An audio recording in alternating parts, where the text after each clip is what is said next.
Welcome to another episode of Reason Explained. Today we're going to be making this bass. And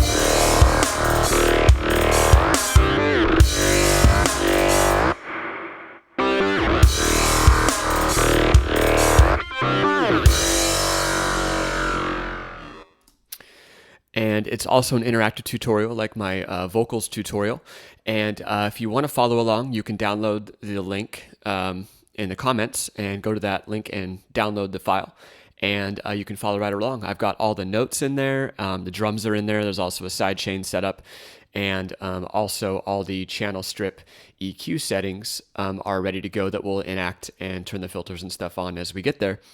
And that'll just help hopefully help you guys kind of learn how you can make some pretty cool sounds in Reason using the Thor. So first things first, we're going to go ahead and mute this audio sample. This isn't in your file, so no need to worry about that. And inside the instrument combinator, we're going to right-click Utilities and load a line mixer 6x2. Attached to that mixer is going to be an instance of Thor. And make sure it's in initialize patch mode. Take the range up to 12 and keyboard mode to mono retrig. Turn your portamento on and take the amount down to about 12 or so, 10, 12, somewhere in there. Also take your polyphony and release polyphony and take those down to 1 as well. Click the Show Programmer button, and we're going to go ahead and start editing the Thor now.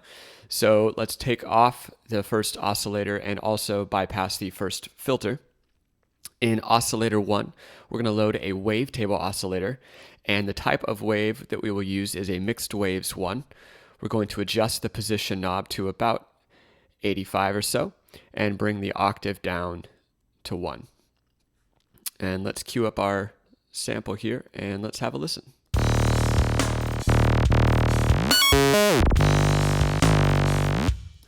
So you can hear it's got a ton of low end, but it's missing a lot of things. So next we're going to go ahead and bring in oscillator 2, and that's going to be an analog oscillator in a square wave mode, or a square wave oscillating. And we're going to adjust the pulse width a little bit up to about 30 or so, and bring the octave down to 2 on this one.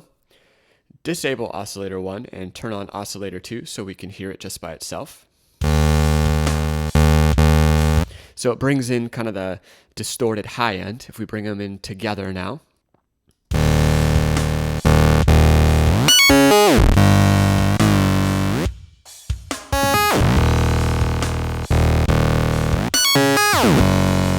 So I adjusted the balance just slightly. It's really to taste at that point. What we're going to do now is we're going to filter out kind of some of that clipping from this square wave, and we'll do that with a low pass ladder filter. You can leave it in 24 type 2 and bring this filter frequency to 1.27 kilohertz and bring the resonance up to about 12 o'clock. And now let's have a listen.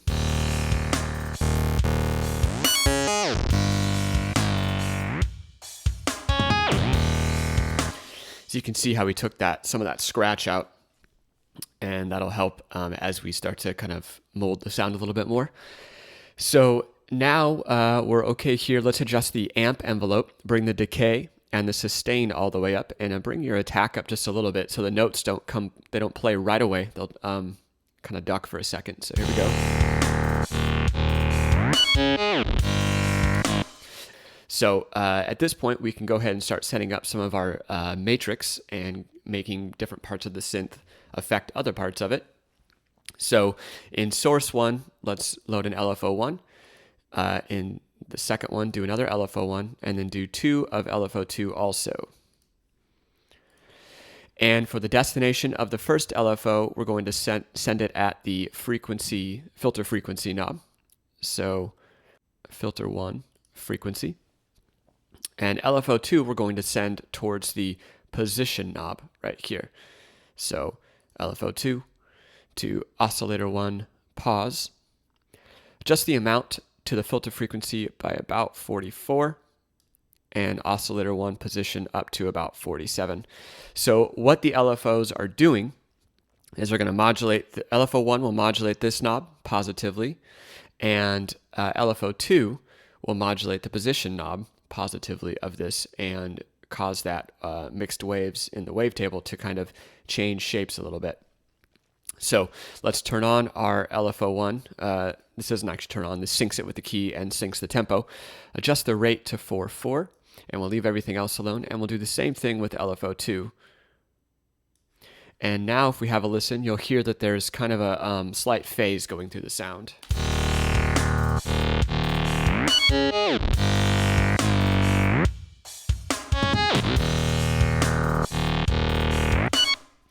All right.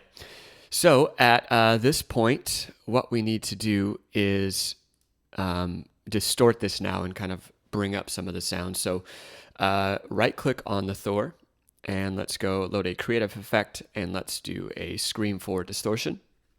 Leave it in overdrive mode, and bring the tone down for P1, and adjust the presence up to about 12 o'clock or so, and damage control to about 1 o'clock, and let's go ahead and bring our level down just a little bit so we don't blow our ears, and let's have a listen again.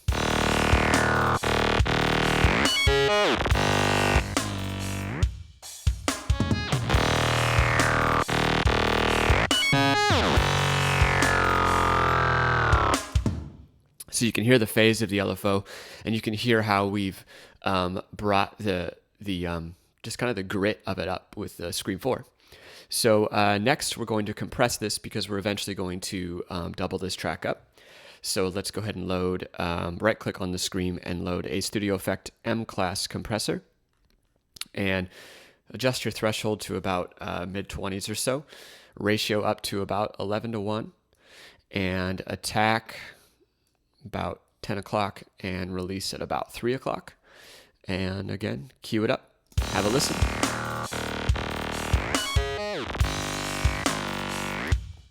All right, now I noticed something was off a little bit. My range is off by 1, so adjust that to 12. Okay, so let's have a listen again.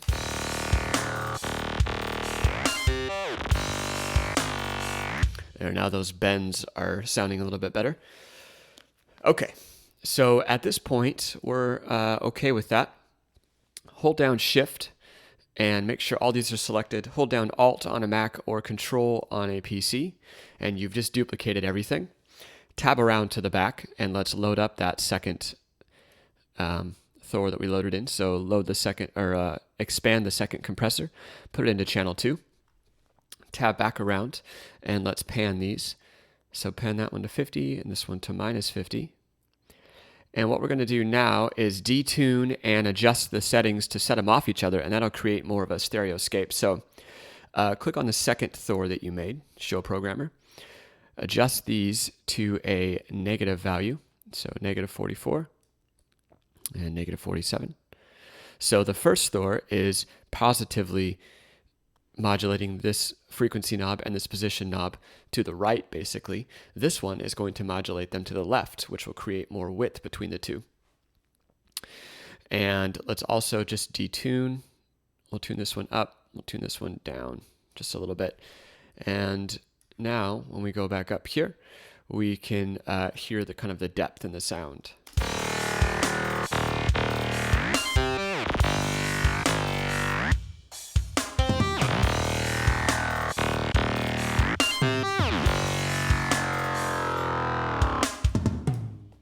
All right, so at this point, we've got our Thor set up, and kind of the main synth is there, but we want to bring in some of the low end. So what we're going to do is we're going to do a subtractor for that, and make a sub bass basically. So minimize all those. Right click on the mixer at channel 3 and load an instrument and load a subtractor.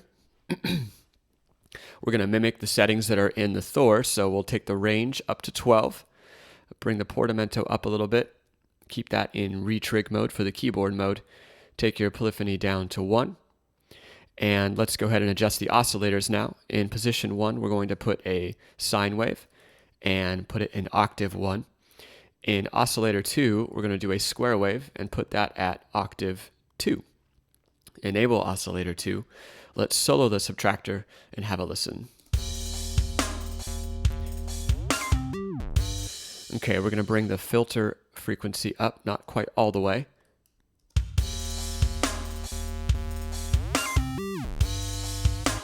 Okay, so take your LFO now, LFO1, take it down to the weird looking sine wave, put it in sync, again, take it to 4/4, bring the amount up a little bit, and let's have a listen.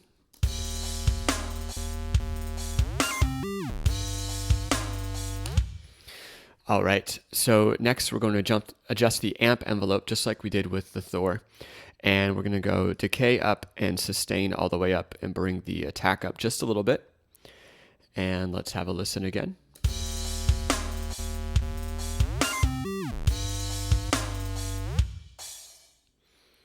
Sorry about the scroll there. And last, we're going to adjust the FM, and that is frequency modulation. And what that's going to do is send the square wave to modulate the frequency of the sine wave, and it's going to make it a little bit harsher. So here, as we turn that up a little bit.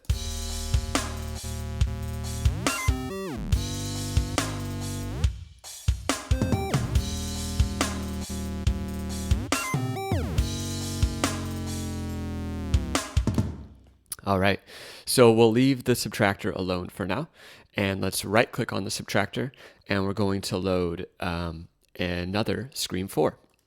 This one's going to be in tape mode. It's got the tape speed as well as compression.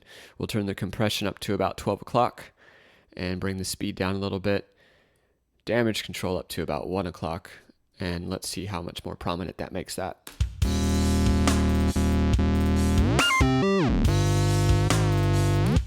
All right. Lastly, we're going to compress this as well. So we're following kind of the same concepts we did with the Thor. We're also going to do pretty much the same settings. So about 11 to 1, bring that down, that up, and then we'll kind of fine tune from there.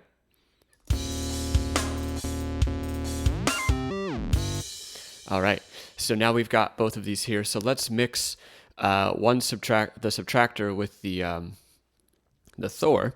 So I'm going to hit Control and click on the pan of the first Thor. So that'll bring it back to mono, kind of pan down the center. So, or stereo down the center. So solo both those, and we'll mix to taste here with what we like of the two signals.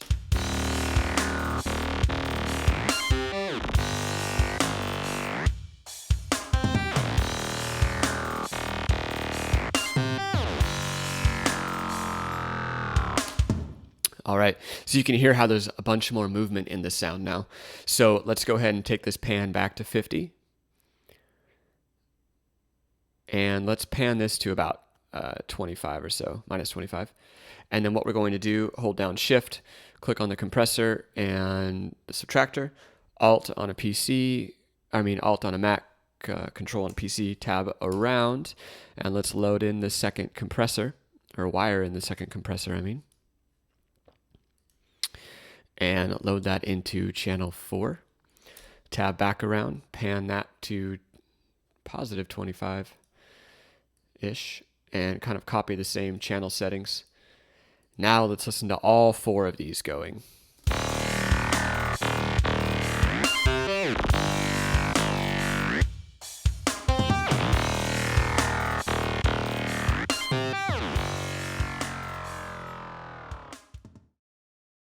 All right, so now we're going to go ahead and build the wave shaper. So let's minimize the instrument combinator. Wave shaper, utilities 6x2. Attached to that mixer, we're going to load an instance of the Malstrom and turn off the oscillation, and we can turn the modulation off as well. Go ahead and again hold down Alt or Control and copy that. Tab around to the back, and let's go ahead and wire it up. So let's disconnect our cables here, and from the to device of the combinator to channel 1 of the mixer, and then we're going to go left channel out to the audio input of the first Malstrom and right channel out to the second Malstrom. The output of the first Malstrom will go to the from devices. It will auto route the second right channel, so disconnect that and route that to the left of the second Malstrom. So now we have those wired. Tab back around, and we can go ahead and start programming things. So first, let's name this one Left Shaper. And I'm going to name this one the right shaper. All right. Go ahead and click the show devices to close those and click show programmer. And now we're going to go ahead and program some things. So first things first, click the line mixer. Actually, we'll click show devices so I can show you what's going on here. So line mixer, rotary 1 is going to control the master level, which is this knob right here. Set that value to about 50. So that means that it won't go below 50. For the left shaper, click the receive notes off. Rotary 2 will control shaper mode. Rotary 3 will control shaper amount. Rotary 4 will control the master level. And button 1 will control shaper on and off. And we're going to copy those same settings for the second one, and I'll show you what each of those knobs were doing. So right shaper, click receive notes, so it will not receive notes. Rotary 2 will control the shaper mode, and that corresponds to these right here. Rotary 3 is going to control shaper amount, and that is this knob right here. Rotary 4 is going to control the master level, which is right there. And again, button 1 will control the shaper on off, which is that button right there. All right, so those are wired up. Let's just go ahead and name these real quick. So this was master level, and rotary 2 was mode. Rotary 3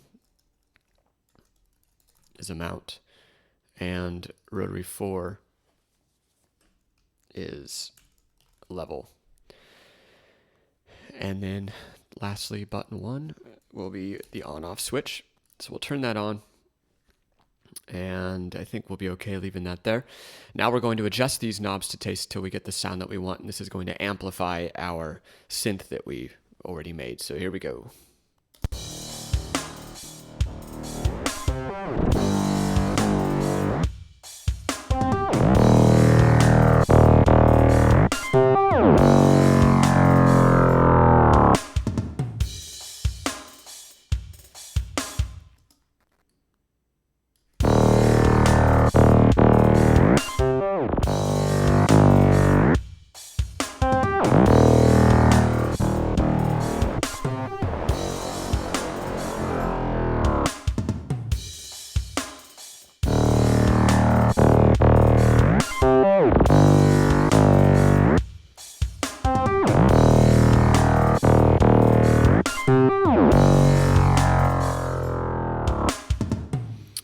So we'll go ahead and leave it there. Again, this is just kind of like a fine tune. You want to mix it to taste. I'm not going to spend all day turning the knobs here, but you can fine tune that and get kind of dialed in exactly what you want. At this last point, we're going to go ahead and just distort some of that some more, and we're going to finally get things sounding pretty good. So right click inside the distortion combinator, utilities, and 6x2 mixer, and right click on the mixer, creative effects, and we're going to load a Scream 4 distortion. Tab around to the back, make sure that it is wired into that, which it is, and 2 devices from the combinator to channel 1 of the mixer. And what we're going to do now is the Scream 4 will be controlled eventually by this auxiliary knob, but let's go ahead and set up some settings inside of it first. So first things first, let's change that to fuzz mode. And we'll copy some of the similar settings. So bring the P1 down, which is tone, and bring presence up. Damage control to about 1 o'clock. The difference with this one is we're going to use the cut and body sections of the Scream 4. So enable cut, bring the low down a little bit, boost the mids, and bring up the highs a little bit too. Let's have a quick listen now. And again, we'll have to modulate, or we'll have to bring this auxiliary knob up in order to hear the sound. So here we go.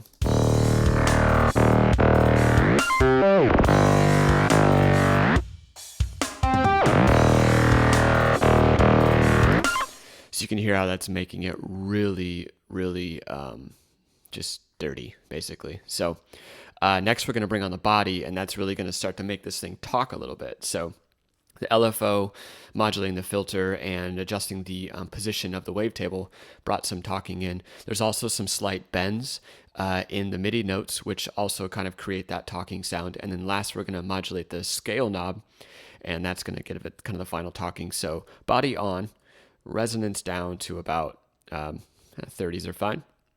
Scale up to about the mid to low 90s. Body type to 2 and leave auto off. And let's just listen to it like this.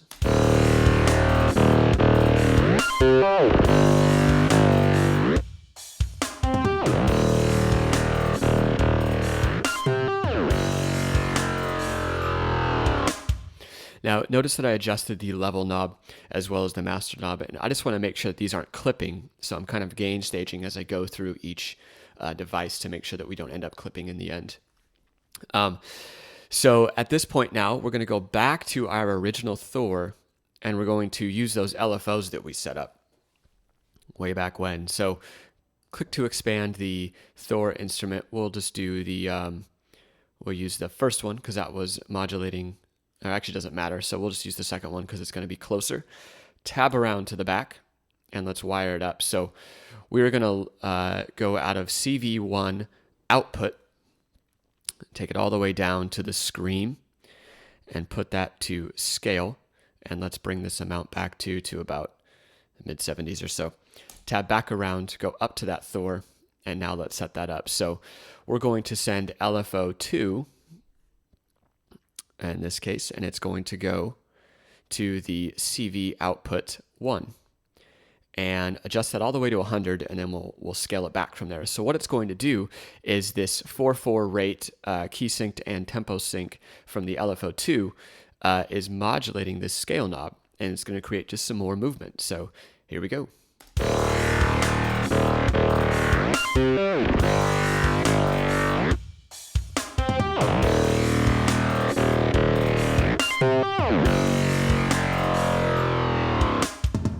And so you can hear where it's doing that.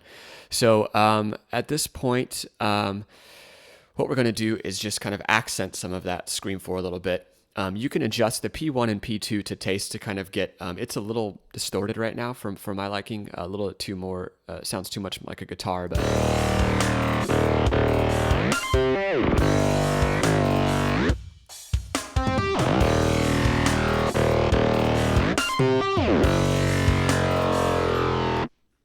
But like I said, you can adjust that to how you would like. Right click on this on the Scream, creative effect, and we're going to load a Pulverizer. We're going to leave the squash and dirt alone. We're going to use the filter section though. We're going to send that to a band pass mode. We'll put the frequency to about 650 hertz or so, and the resonance can be at about 50% as well. Turn on the tremor sync and take that to 1/4. Turn the spread on and the leg up. It's not going to react on the very first sound, but it will react on after the note plays. We're going to send some of the tremor to the volume section. What that does is it causes the volume knob to modulate a little bit, and the spread is going to make it be the stereo spread. So we're going to widen the sound again with this. Down in the follower section, that is pretty much like a compressor.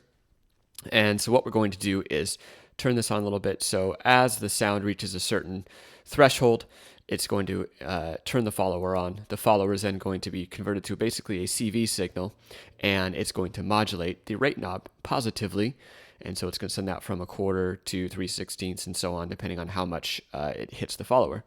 We're also going to do the same thing in the filter section, so it modulates this frequency knob. Let's have a listen, and what we will do is we will adjust the dry wet and get what we like.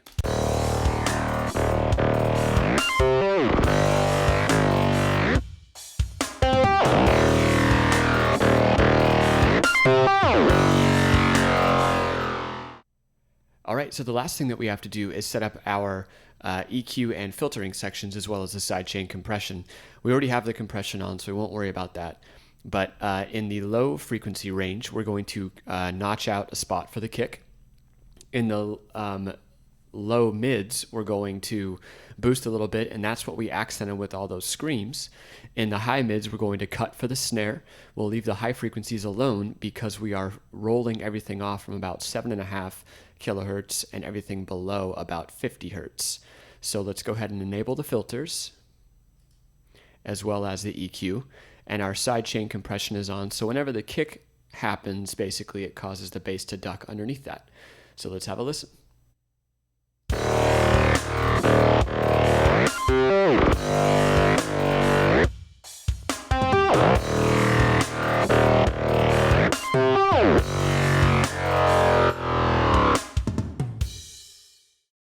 So as always, thanks for watching.